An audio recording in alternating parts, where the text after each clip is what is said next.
Shalom. Kita bersyukur pada hari ini Bapak Ibu kita boleh berkumpul untuk beribadah kepada Tuhan. Mari kita dengan penuh kerendahan hati, kita datang kepada Tuhan, kita pujikan pujian dengan pujian. Give thanks.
Pertolongan kita pagi ini datang dalam nama Tuhan yang menjadikan langit dan bumi serta sekalian isinya.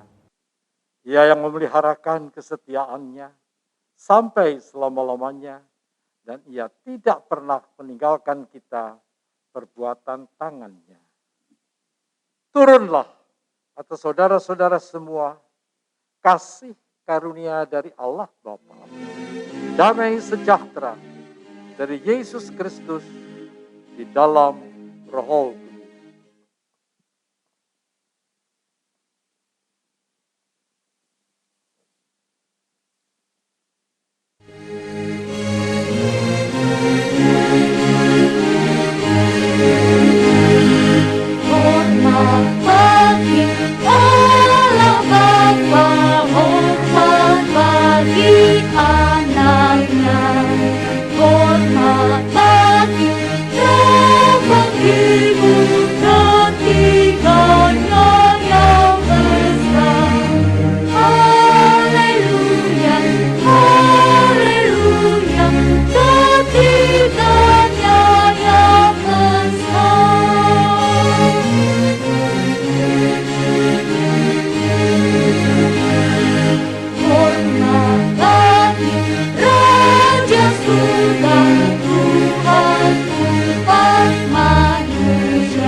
Mari kita berdoa. Bapa di dalam surga, kami sangat bersyukur untuk cinta kasih-Mu yang boleh kami nikmati sampai hari ini Tuhan. Kami bersyukur karena Engkau tetap mengasihi kami, Engkau tetap menyayangi kami Tuhan. Kami bersyukur Tuhan karena Engkau memandang kami berharga di mata-Mu Tuhan. Sehingga pada pagi hari ini Tuhan, kami boleh layak untuk memuji dan memuliakan nama Tuhan. Apa yang kami nikmati daripada Tuhan, itu bukan karena benarnya kami di hadapan Tuhan. Kami menyadari Tuhan banyak dosa dan kesalahan yang telah kami perbuat di hadapan Tuhan. Baik itu hati kami, pikiran kami, maupun yang keluar dari mulut kami sekalipun Tuhan. Kami sering Tuhan mengandalkan diri kami untuk menjalani hidup ini Tuhan. Ampuni kami Tuhan, kami datang dengan penuh kerendahan hati, memohon belas kasihan Tuhan. Sehingga pada pagi hari ini Tuhan, kami boleh layak memanggil Engkau sebagai Bapa dan Engkau mengangkat kami sebagai anak-Mu. Terima kasih Bapa, terima kasih Yesus. Inilah kami jemaat Tuhan pada pagi hari ini, kami satu suara untuk memuji dan memuliakan nama Tuhan. Biarlah yang lemah dikuatkan di dalam ibadah ini Tuhan, karena satu-satu harapan yang pasti, yaitu di dalam Yesus Kristus. Terima kasih Yesus, inilah kehidupan kami serahkan di dalam tangan Tuhan. Di dalam nama Tuhan Yesus kami berdoa. Amin. Di dalam masa-masa yang begitu mengerikan saat ini, Bapak Ibu yang dikasihi Tuhan, kita perlu naungan Tuhan. Kita perlu Tuhan melingkupi setiap langkah kita. Untuk itu satu suara, mengangkat pujian dengan pujian, lingkupiku.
Selamat pagi Bapak Ibu Saudara-saudara yang terkasih di dalam Tuhan kita Yesus Kristus. Kita mengucap syukur karena pada pagi hari ini kita bisa beribadah lagi bersama-sama dengan keluarga kita di rumah. Dan saat ini marilah kita bersama-sama mendengarkan kebenaran firman Tuhan. Sebelum kita membaca dan mendengarkan firman Tuhan, marilah kita masuk dalam doa. Mari kita berdoa. Bapa dalam surga, kami mengucap syukur kepadamu karena anugerah dan kemurahan-Mu yang selalu nyata dalam kehidupan kami. Engkau memelihara kami, anak-anak-Mu, umat tebusan-Mu yang Engkau kasihi. Terima kasih karena Engkau juga menguatkan kami di dalam kami menanggung penderitaan selagi kami ada dalam dunia ini. Terima kasih juga kalau Engkau menghiburkan kami dikala kami mengalami duka cita.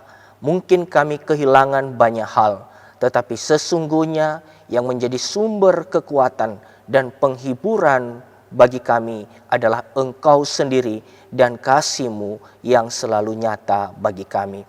Pada kesempatan ini ya Tuhan, kami akan bersama-sama mendengar serta merenungkan kebenaran firman-Mu. Kami memohon hikmat dari Engkau, kiranya Engkau anugerahkan kepada kami. Kami memohon kekuatan dari Roh Kudus-Mu yang boleh memampukan kami untuk memahami dan mengerti kebenaran firman-Mu. Terima kasih ya Tuhan, kiranya Engkau sendiri melayakkan kami saat ini, terlebih hamba-Mu yang menyampaikannya, kiranya Engkau mampukan ya Tuhan, memberikan kepada hamba-Mu keberanian untuk menyampaikan kebenaran firman-Mu. Terpujilah Engkau ya Tuhan, demi nama Tuhan Yesus kami naikkan doa ini. Amin. Bapak Ibu sidang jemaat sekalian, adapun firman Tuhan yang menjadi bahan khotbah hari ini terambil di dalam Injil Lukas pasal 12 ayat 13 sampai 15. Injil Lukas pasal 12 ayat 13 sampai 15. Saya akan bacakan ayat firman Tuhan ini, demikianlah bunyinya. Seorang dari orang banyak itu berkata kepada Yesus, "Guru, katakanlah kepada saudaraku supaya ia berbagi warisan dengan aku." Tetapi Yesus berkata kepadanya, "Saudara, siapakah yang telah mengangkat aku menjadi hakim atau pengantara atas kamu?" Katanya lagi kepada mereka, "Berjaga-jagalah dan waspadalah terhadap segala ketamakan, sebab walaupun seorang berlimpah-limpah hartanya, hidupnya tidak tergantung daripada kekayaannya itu." Demikian firman Tuhan yang menjadi bahan perenungan kita hari ini. Bapak Ibu sidang jemaat yang saya kasih di dalam Tuhan, berdasarkan teks yang kita sudah baca, maka kita akan bersama-sama mempelajari topik yang sudah ditentukan oleh gereja dan diberikan kepada saya untuk membahasnya hari ini, yaitu saudara adalah orangnya, harta bukan saudara. Bapak Ibu saudara-saudara, semua orang memiliki keinginan untuk menjadi orang yang bahagia. Dan sumber kebahagiaan atau penentu kebahagiaan yang dicari dan diperjuangkan oleh orang pada umumnya itu juga bermacam-macam jenisnya. Tetapi saudara-saudara yang terkasih di dalam Tuhan, kita akui ataupun juga tidak bahwa sesungguhnya bicara tentang harta benda itu adalah sesuatu yang membuat orang menjadi tenang kalau ia memilikinya. Makanya tidak heran kalau setiap orang pada umumnya berjuang untuk mencari harta benda, berjuang untuk mencari kepemilikan dalam jumlah yang banyak. Saudara yang saya kasihi di dalam Tuhan, tetapi pada faktanya menunjukkan kepada kita bahwa pencarian akan harta benda seringkali mengakibatkan sesuatu hal yang membawa akibat yang buruk. Orang yang mengalami kehidupan di dalam ketamakan, yang diikat oleh ketamakan, maka ia bisa melakukan berbagai macam cara apapun untuk meraih apa yang ia inginkan. Akibat berikutnya adalah ia tidak lagi memperhitungkan orang yang ada di sekitarnya sebagai pribadi. Tidak jarang saudara-saudara bahwa oleh karena harta benda ini juga terjadi keretakan hubungan di antara saudara. Dalam beberapa waktu yang lalu saya membaca satu berita online yang melaporkan bahwa ada pembunuhan yang dilakukan oleh seorang terhadap saudaranya. Mengapa terjadi demikian? Karena setelah diselidiki oleh polisi, maka ternyata kasus itu disebabkan oleh perebutan harta warisan keluarga.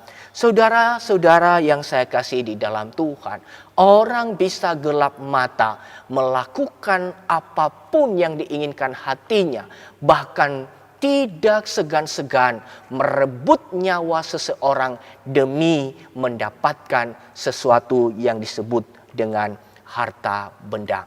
Itulah sebabnya dalam teks yang kita baca hari ini, kita melihat walaupun memang penulis Injil Lukas tidak menampilkan kepada kita secara spesifik apa yang menjadi pokok persoalan dari orang yang meminta kepada Tuhan Yesus supaya berkata kepada saudaranya agar saudaranya tersebut bisa berbagi warisan dengannya.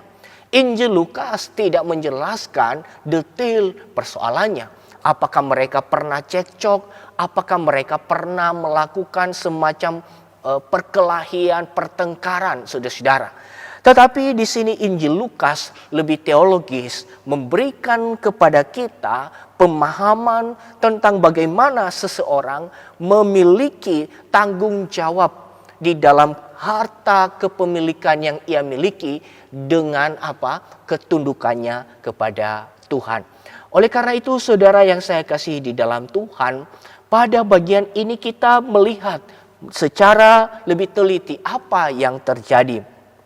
Saudara yang saya kasih di dalam Tuhan, penulis Injil Lukas menampilkan Tuhan Yesus sebagai sosok dan tokoh yang begitu berpengaruh di kala itu. Buktinya Bapak Ibu dan saudara-saudara, kita bisa melihat di dalam pasal 12 ayat yang pertama. Di situ dikatakan sementara itu beribu-ribu orang banyak telah berkerumun sehingga mereka berdesak-desakan.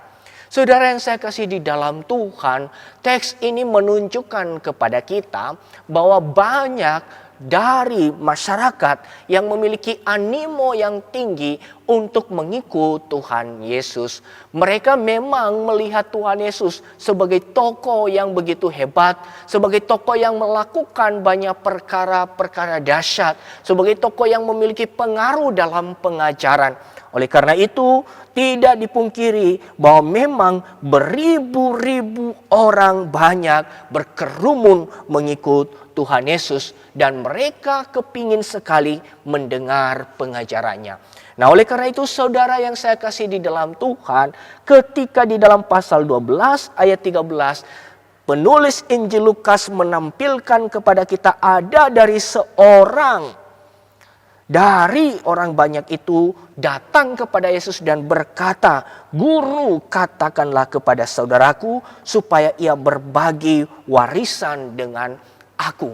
Saudara yang saya kasih dalam Tuhan, kalau seseorang ini baru kenal Tuhan Yesus, kalau seseorang ini baru berjumpa dengan Tuhan Yesus, tentu persoalan dapur seperti ini, persoalan rumah tangga keluarga seperti ini tidak ia sampaikan dengan begitu gamblang kepada Tuhan Yesus. Kita bisa mengira bahwa orang ini sudah cukup memiliki pengalaman dari jauh melihat Tuhan Yesus sebagai orang yang berotoritas, sebagai tokoh yang memiliki pengaruh kuat. Maka ia tidak segan-segan untuk menyatakannya kepada Tuhan Yesus dengan harapan bahwa toh saudaranya juga pasti bisa mengenal Tuhan Yesus dan juga pasti bisa mendengar Tuhan Yesus. Saudara yang saya kasih di dalam Tuhan, ketika seseorang ini datang kepada Tuhan Yesus untuk meminta supaya Tuhan Yesus menjadi hakim di antara mereka, ini sebetulnya saudara-saudara itu adalah wujud yang terjadi dalam perjanjian lama. Ada aturannya dalam perjanjian lama. Barang siapa yang berselisih di dalam keluarga, mereka bisa meminta seorang tua-tua untuk mendamaikannya. Karena ada hukum sangat jelas di dalam perjanjian lama bagaimana pembagian warisan. Kalau seorang anak sulung tentu ia memiliki 2 kali lipat dari semua apa yang dibagi itu, saudara-saudara. Tetapi saudara-saudara kandung juga memiliki legalitas formal, memiliki kedudukan yang sah ketika ia menggugat saudaranya, ketika ia ingin merebut sesuatu, memiliki sesuatu dari saudaranya, ketika ia meminta keadilan dari para tua-tua, ketika ia meminta tua-tua memberikan rasa keadilan di tengah-tengah kemelut keluarga mereka. Saudara yang saya kasih dalam Tuhan, tidak salah ketika seorang menganggap Tuhan Yesus sebagai tokoh yang hebat, sebagai tokoh yang berotoritas, itu tidak salah. Tetapi Tuhan Yesus mau menegaskan bahwa ia datang bukan untuk perkara-perkara duniawi, bukan untuk perkara-perkara yang begitu kecil di tengah-tengah keluarga untuk menyelesaikan kemelut persengketaan warisan. Tapi Tuhan Yesus di sini, makanya di dalam pasal 12 ayat 14 berkata demikian. Tetapi Yesus berkata kepadanya, "Saudara, siapakah yang telah mengangkat aku menjadi hakim atau pengantara atas kamu?" Saudaraku yang saya kasih di dalam Tuhan, berdasarkan teks ini Tuhan Yesus menyatakan kepada orang tersebut bahwa akulah bukan pengantara atau hakim atas kemelut yang sedang engkau sampaikan. Saudara yang saya kasih di dalam Tuhan, tentu pernyataan Tuhan Yesus tidak hanya semata-mata menolak permintaannya, tetapi Tuhan Yesus di sini memeriksa hati dari seorang yang menyampaikan permintaan ini kepadanya. Saudara yang saya kasih di dalam Tuhan, orang ini melihat Tuhan Yesus sebagai seorang yang berotoritas. Orang ini melihat Tuhan Yesus sebagai seorang yang memiliki pengaruh. Dan ia memang menyampaikannya. Nah, kita belajar dari bagian ini, Bapak, Ibu, Saudara-saudara. Banyak orang, termasuk orang Kristen, itu menggunakan cara-cara rohani yang dibungkus dengan cara-cara rohani. Mungkin di dalam doa. Tetapi cara-cara rohani tersebut itu adalah kamuflase belakang. Hanya untuk mendapatkan apa yang disebut dengan keinginan hati. Kepemilikan atas apa yang diinginkan oleh hati orang yang memintanya. Saudara yang saya kasih di dalam Tuhan, argumen-argumen di dalam doa, pernyataan-pernyataan di dalam doa seringkali lebih tendensius mengarah pada kepuasan diri sendiri, kepemilikan akan harta. Saudara yang saya kasih dalam Tuhan, ada orang yang bersaksi begini, aku itu meminta kepada Tuhan Yesus seperti Bapa. Aku minta HP keluaran baru. Dan aku berdoa. Dan tiba-tiba dalam jangka waktu yang tidak terlalu lama, aku mendapatkannya. Saudara yang saya kasih dalam Tuhan, dan kesaksian-kesaksian ini, itu sebetulnya menyesatkan saudara-saudara. Karena apa? Karena seakan-akan Tuhan Yesus hanya sebagai pribadi yang memenuhi seluruh apa yang diinginkan oleh hati kita. Seorang di sini yang datang dari antara orang banyak itu, datang kepada Tuhan Yesus sebagai sosok yang berotoritas, untuk supaya dia mendapatkan apa yang menjadi klaimnya. Dia tidak puas terhadap pembagian warisan. Dia tidak puas terhadap saudaranya. Dan ia meminta Tuhan Yesus untuk menegur saudaranya. Supaya apa? Ujung-ujungnya adalah supaya ia mendapatkan harta benda. Saudaraku yang saya kasih di dalam Tuhan, oleh karena Tuhan Yesus adalah Tuhan, Allah yang Maha Tahu, maka momen itu dijadikan oleh Tuhan Yesus sebagai momen untuk memberikan pengajaran yang begitu spesifik, yang begitu penting, yang harus direnungkan, yang harus diperhatikan oleh murid-muridnya.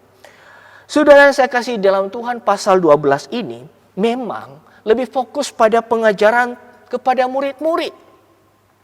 Memang orang banyak itu berbondong-bondong datang kepada Tuhan Yesus. Tetapi Tuhan Yesus itu lebih fokus mengajarkan kebenaran kepada murid-muridnya. Mengapa demikian saudara-saudara?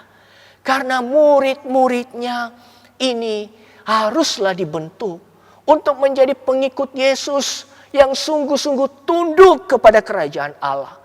Yang harus sungguh-sungguh memiliki keyakinan yang kokoh di dalam iman mereka. Yang harus sungguh-sungguh menunjukkan di depan publik bagaimana kehidupan mereka yang sudah diubah oleh kebenaran itu. Yang harus menunjukkan di depan publik bahwa hanya kepada Yesus saja mereka sungguh-sungguh takluk. Kepada Yesus saja mereka akui bahwa iman mereka itu adalah iman yang sejati. Saudara yang saya kasih di dalam Tuhan, maka perbincangan inilah dijadikan oleh Tuhan Yesus sebagai bahan pengajaran tentang apa saudara-saudara? Tentang orang yang harus berhati-hati terhadap yang disebut dengan ketamakan. Saudaraku yang saya kasih dalam Tuhan, ketamakan itu apa sih?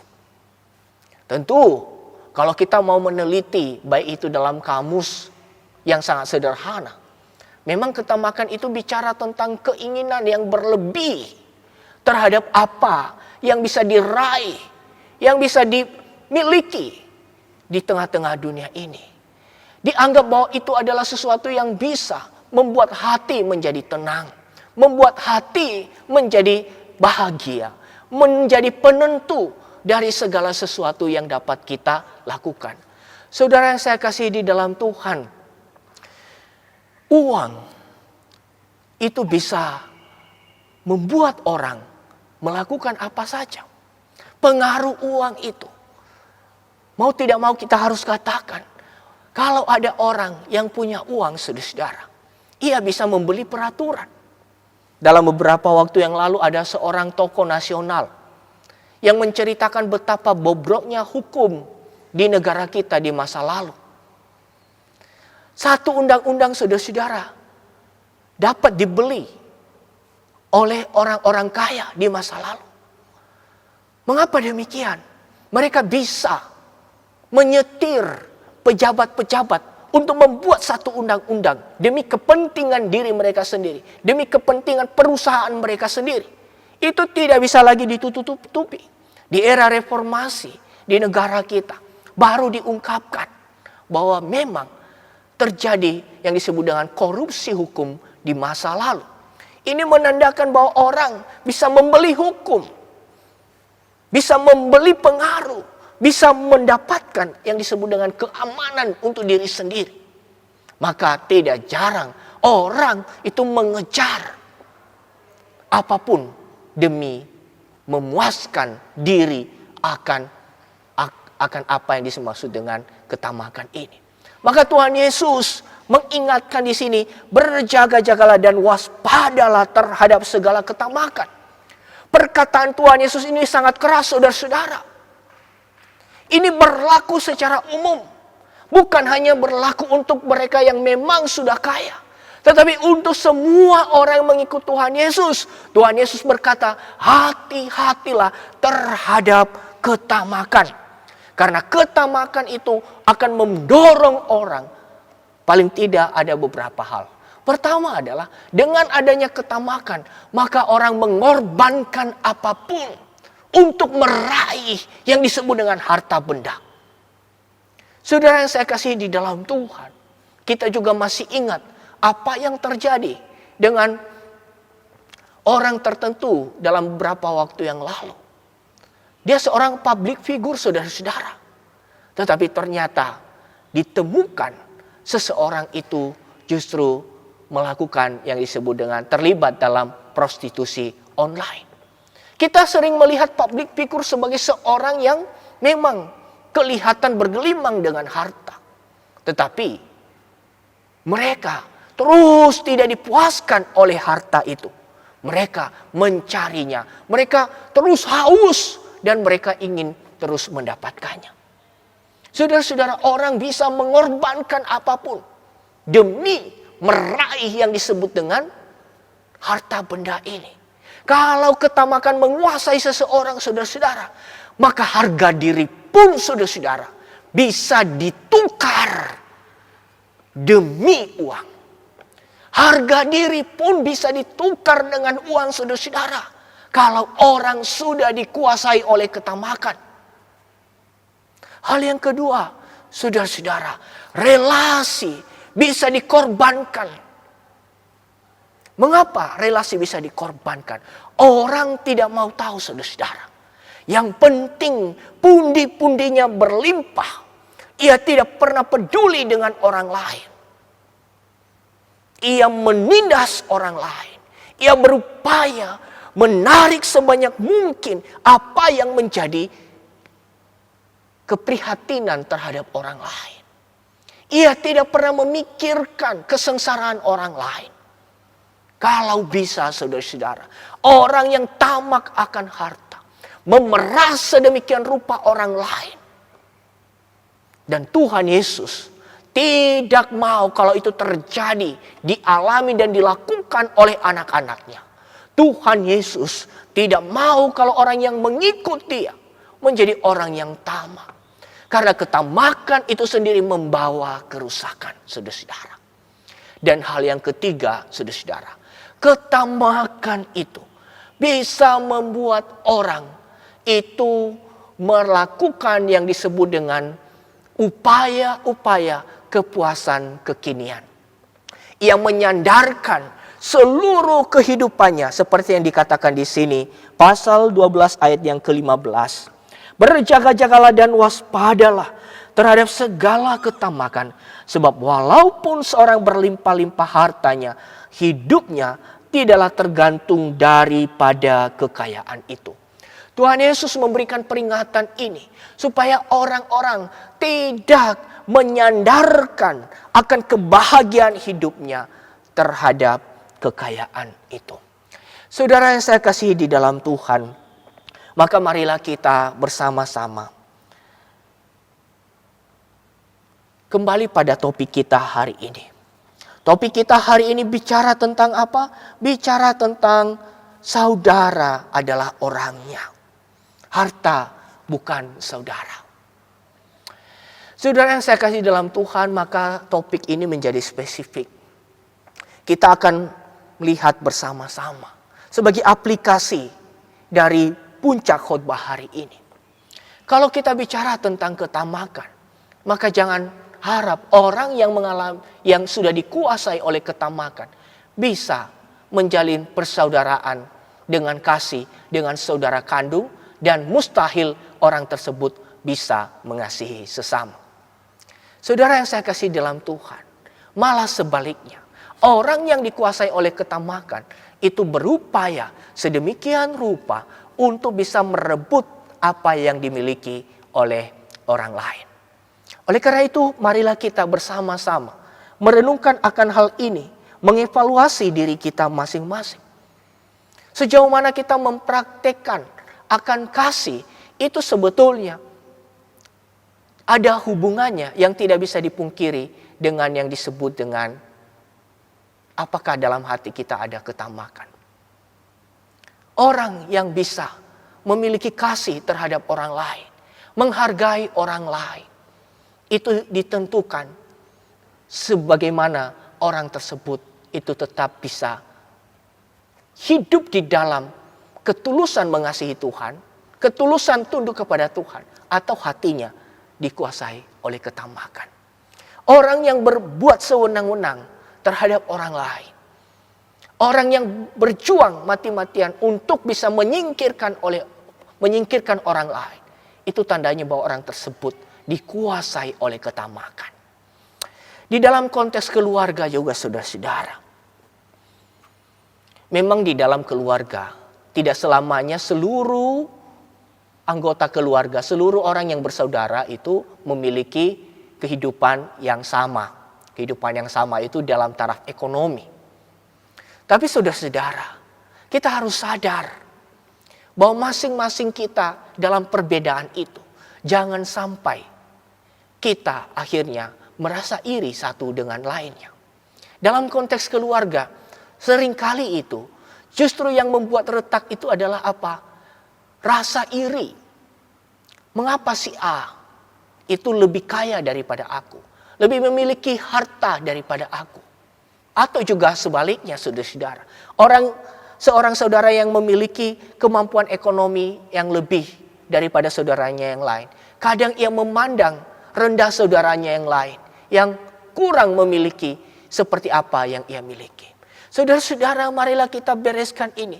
Saya rasa penyebab utamanya mengapa seseorang iri terhadap lain, mengata-ngatai orang lain, menjadikan orang lain sebagai bahan gosipnya, menjelek-jelekan saudaranya. Dan mengapa seseorang memandang rendah saudaranya? Itu karena apa? Karena ketamakan. Oleh karena itu kita belajar bersama-sama. Jangan sampai ketamakan itu menguasai hidup kita. Saudara-saudara, bagaimana supaya ketamakan tidak menguasai hidup kita? Hanya satu caranya saudara-saudara.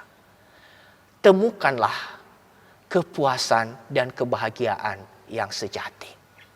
Sekali lagi, ketamakan itu bisa diusir dari dalam hidup kita kalau kita menemukan sumber kebahagiaan sejati.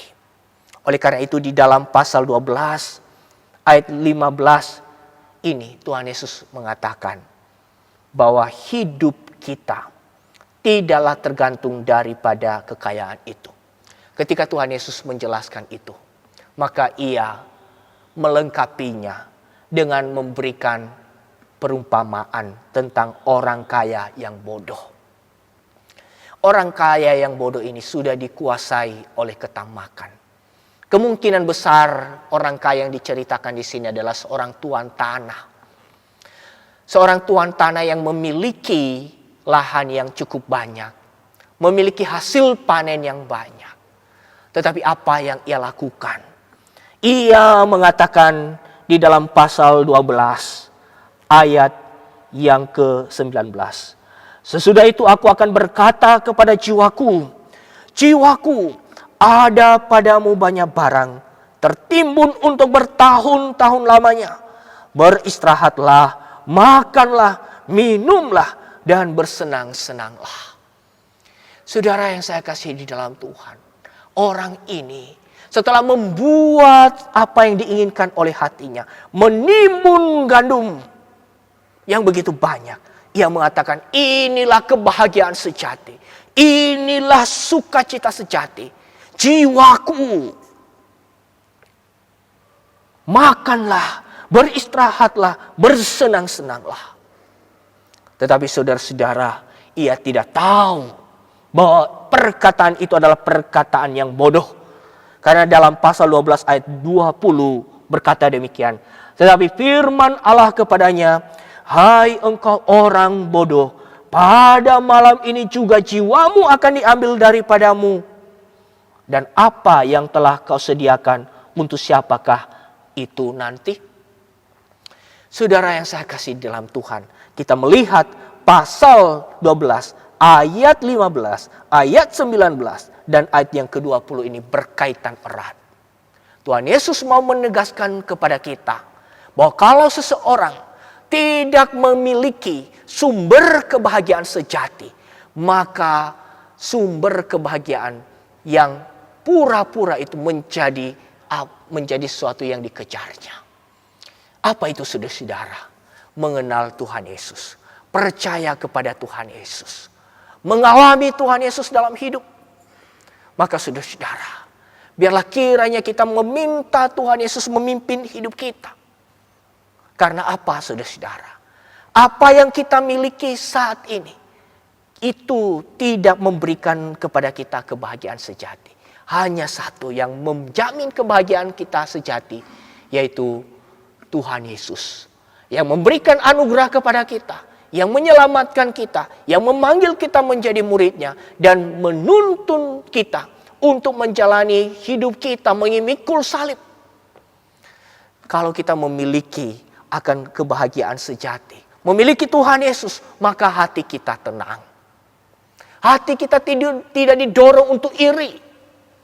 Dan hati kita tidak didorong untuk memandang orang lain itu lebih rendah daripada kita berdasarkan harta kepemilikan. Kehilangan bisa saja terjadi, tetapi hati kita tenang, dipuaskan oleh Kristus Yesus. Maka sidang jemaat sekalian, marilah kita kembali kepada anugerah Tuhan, pada panggilan Tuhan Yesus kepada kita. Marilah kita, mungkin ada di antara kita yang menjadi orang Kristen KTP selama ini, terimalah Tuhan Yesus sebagai Tuhan dan Juru Selamat. Karena hanya itulah yang memberikan damai sejahtera. Kita tidak bisa mempertaruhkan seluruh hidup kita kepada harta benda. Dan hal yang terakhir saudara, sebagai orang percaya, marilah kita percaya sepenuhnya pada pemeliharaan Allah. Allah memelihara kita saudara-saudara. Saya baca pasal 12 ayat yang ke-7. Bahkan rambut kepalamu pun terhitung semuanya. Karena itu jangan takut, karena kamu lebih berharga daripada banyak burung pipit. Saudara-saudara yang saya kasih dalam Tuhan, kita adalah manusia ciptaan Tuhan, dan terlebih lagi kita adalah miliknya. Maka mari kita sungguh-sungguh percaya pada pemeliharaan Tuhan. Kalau kita percaya pada pemeliharaan Tuhan, apa yang diberikan oleh Tuhan kepada kita sekarang, itu kita syukuri. Dan kita mempertaruhkan hidup kita kepada pemerintahan Allah, kebaikan Tuhan dari hari ke sehari. Kiranya melalui firman Tuhan ini, hidup kita boleh diteguhkan lagi di dalam iman kepada Tuhan. Dan boleh diarahkan untuk sungguh-sungguh tunduk kepada Sang pemilik hidup kita, yaitu Tuhan kita Yesus Kristus. Amin untuk kebenaran firman Tuhan. Mari kita berdoa sekali lagi. Bapa Surgawi, terima kasih atas firman-Mu yang boleh mengingatkan kami bahwa kami jangan terjebak di dalam ketamakan.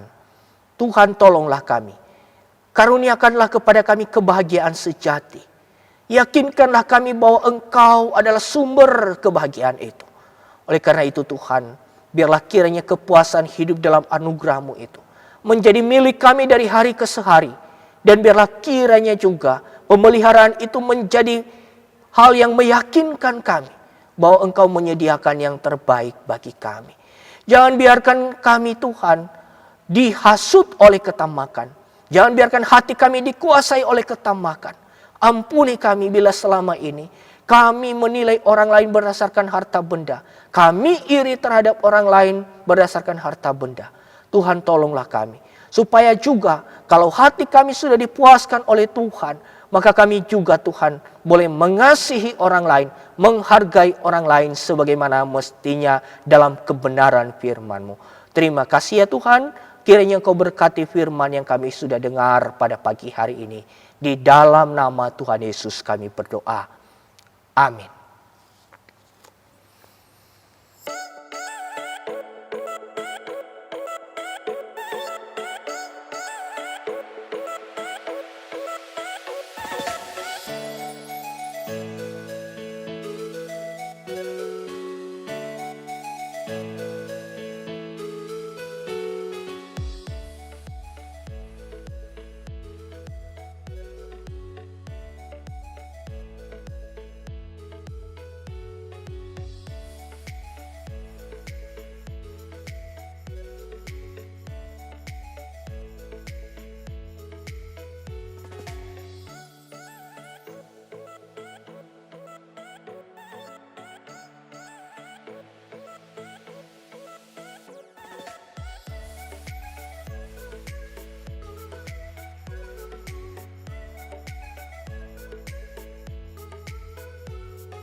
Shalom Bapak Ibu, bersyukur kepada Tuhan kita bisa beribadah di hari ini.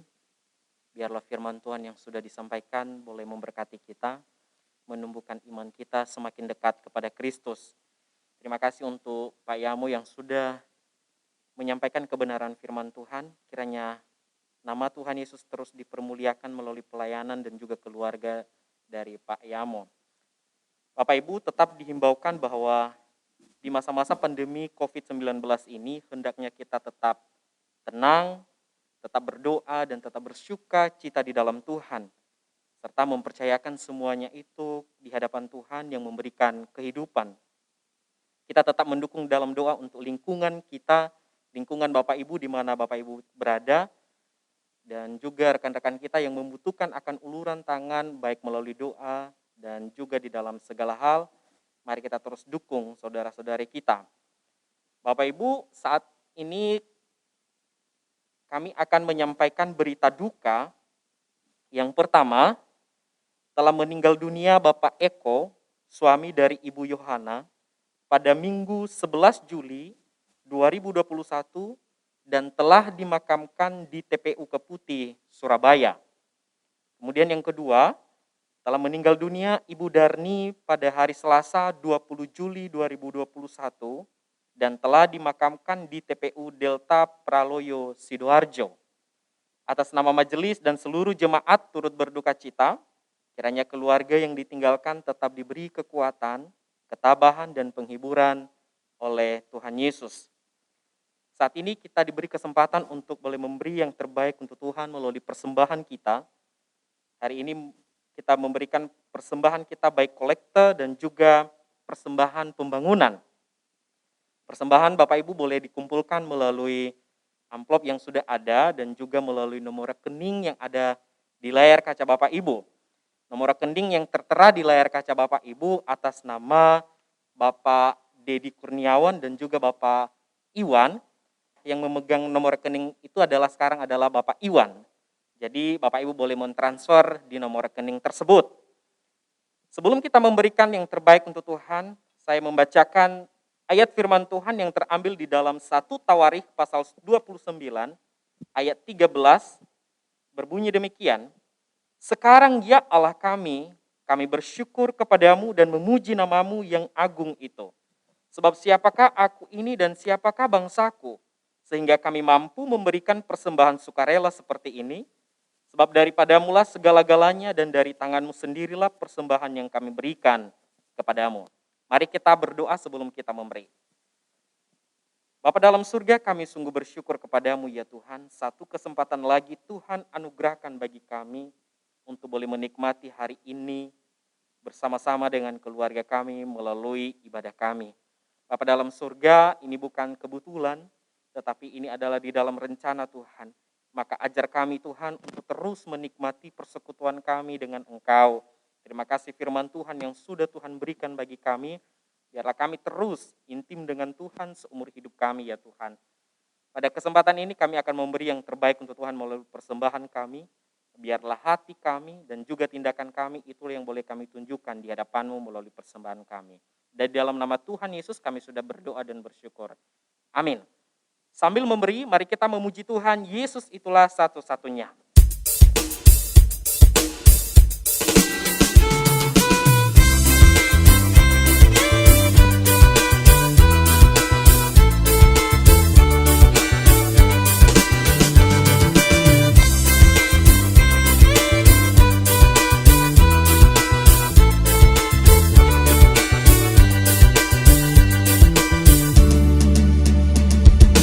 Yesus itulah satu-satunya.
Bapa di dalam surga, kami sudah memberi yang terbaik untuk Tuhan melalui persembahan kami. Kiranya Tuhan memberkati persembahan ini Tuhan. Engkau juga memberkati seluruh majelis yang boleh mengelola demi perkembangan pelayanan di gerejamu ini ya Tuhan. Seluruh jemaatmu juga Tuhan, Engkau Tuhan Yesus berkati satu persatu, baik di dalam keluarga mereka, baik di dalam pekerjaan mereka, dan seluruh apapun yang mereka kerjakan, aktivitas mereka Engkau Tuhan berkati. Secara khusus kami berdoa untuk seluruh jemaatmu ya Tuhan, yang bergumul saat ini di dalam pekerjaan mereka, yang bergumul dengan perekonomian hari lepas hari. Bapa dalam surga, Engkau yang menolong mereka, memberikan belas kasihan-Mu bagi seluruh jemaat-Mu ya Tuhan. Jangan biarkan mereka putus asa, tetapi biarlah mereka terus berpengharapan di dalam Tuhan. Kami juga berdoa untuk seluruh jemaat-Mu ya Tuhan yang mengalami sakit, penyakit ya Tuhan. Mungkin mereka putus asa ya Tuhan. Mungkin mereka saat ini mengalami kelelahan, menantikan jawaban itu daripada-Mu. Maka mohon uluran tangan-Mu ya Tuhan. Biarlah pengharapan di dalam Kristus saja yang memberikan mereka semangat, sukacita, sehingga mereka boleh melewati semua hal-hal sulit dalam hidup mereka bersama-sama dengan Tuhan. Kami juga berdoa ya Tuhan untuk jemaat-jemaat Tuhan saat ini yang mengalami duka ya Tuhan. Secara khusus untuk keluarga daripada Ibu Yohana. Engkau Tuhan Yesus yang mengasihi keluarga ini Bapa di surga. Engkau tidak pernah meninggalkan mereka. Engkau yang menopang kehidupan mereka Tuhan. Bapa dalam surga, biarlah pengharapan mereka ada di dalam Engkau. Dan jangan biarkan mereka kecewa. Karena apapun yang mereka alami ya Tuhan, ada di dalam kendali-Mu ya Tuhan. Kami juga berdoa Tuhan Yesus untuk keluarga dari Ibu Darni. Terima kasih ya Tuhan bila Tuhan sudah menuntun selama hidup daripada Ibu Darni. Sehingga dia boleh memilih Engkau sebagai Tuhan dan Juru selamatnya ya Tuhan. Maka Engkau juga Tuhan yang menolong Bapa di surga keluarganya. Sewaktu-waktu nanti ya Tuhan kami merindukan bahwa Engkau Tuhan yang memilih mereka. Biarlah mereka juga boleh melihat, mengenal akan Tuhan melalui kehidupan teladan iman daripada keluarga dari Ibu Darni ya Tuhan. Kami berdoa Tuhan Yesus untuk anak-anak juga yang memulai proses belajar saat ini ya Tuhan. Engkau juga Tuhan Yesus yang mengasihi mereka. Mungkin mereka capek, mungkin mereka bosan di rumah belajar mandiri. Maka Tuhan Yesus yang memberikan penghiburan dan sukacita. Begitu pula keluarga orang tua yang terus bekerja untuk kehidupan anak-anak ya Tuhan. Engkau juga Tuhan Yesus yang menopang keluarga anak-anak-Mu ini ya Tuhan. Terima kasih berkati bangsa dan negara kami ini ya Tuhan. Kami merindukan Engkau yang menolong presiden kami, seluruh jajarannya, dan juga pemerintahan daerah. Biarlah ada kerjasama yang baik di dalam menuntaskan akan COVID-19 ini ya Tuhan. Kami berdoa Tuhan Yesus untuk vaksinasi. Biarlah ini juga boleh berjalan dengan baik, boleh merata. Dan tidak ada faktor kepentingan dari pihak-pihak tertentu ya Tuhan. Terlebih juga ya Tuhan kami bersyukur untuk bantuan-bantuan yang boleh disalurkan oleh pemerintah bagi desa-desa, bagi daerah-daerah, dan itu boleh berjalan sesuai dengan kehendak-Mu ya Tuhan, sehingga masyarakat Indonesia boleh menikmati itu semua karena pemeliharaan-Mu. Terima kasih ya Tuhan, kami serahkan kehidupan kami, doa kami, syafaat kami di dalam kemurahan-Mu. Di dalam nama Tuhan Yesus kami sudah berdoa dan bersyukur. Amin.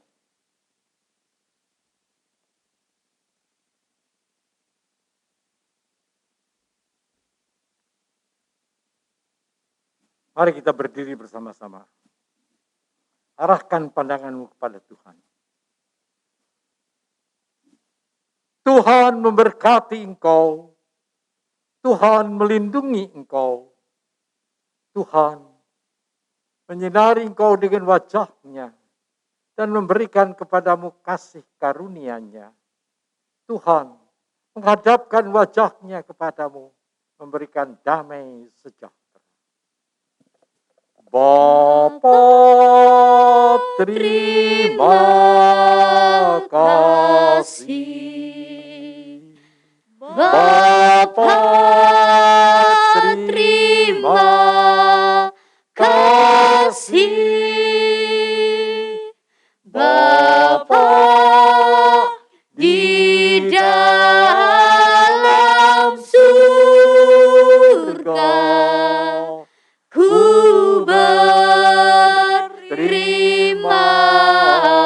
kasih.